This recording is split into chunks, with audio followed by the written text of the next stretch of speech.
A film that relates to time travel is Star Trek IV: The Voyage Home from 1986. The plot of this film is how the crew of the Enterprise must go back in time to save Earth from a destructive probe.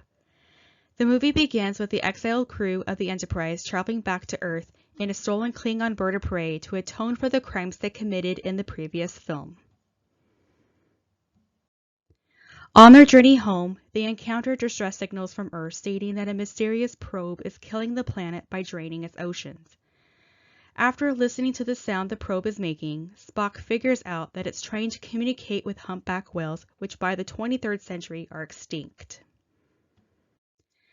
The inciting incident occurs when the crew realizes they must go back in time, retrieve a couple of humpback whales, and bring them back to the 23rd century. They achieve this by slingshotting around the sun at maximum warp speed.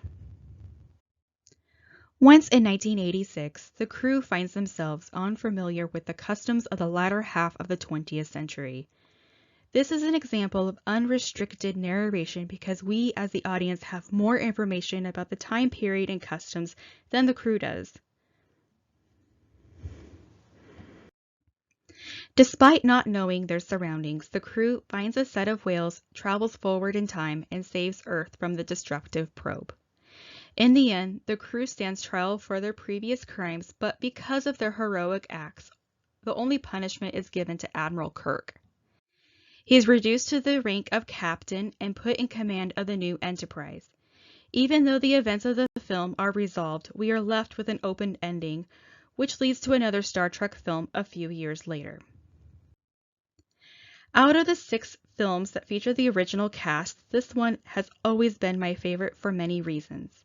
First off, I find it differs from most time travel stories. Instead of a character from today going back in time, these characters from the future travel to the present day.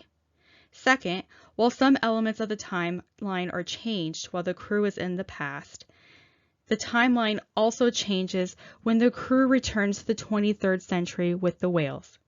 A third reason is even though the crew has traveled to 1986, the story is still within the diegesis of the Star Trek world. The world of Star Trek works because it's a fictional version of the future. However, this film blends the present day with the technology and characters of this futuristic time.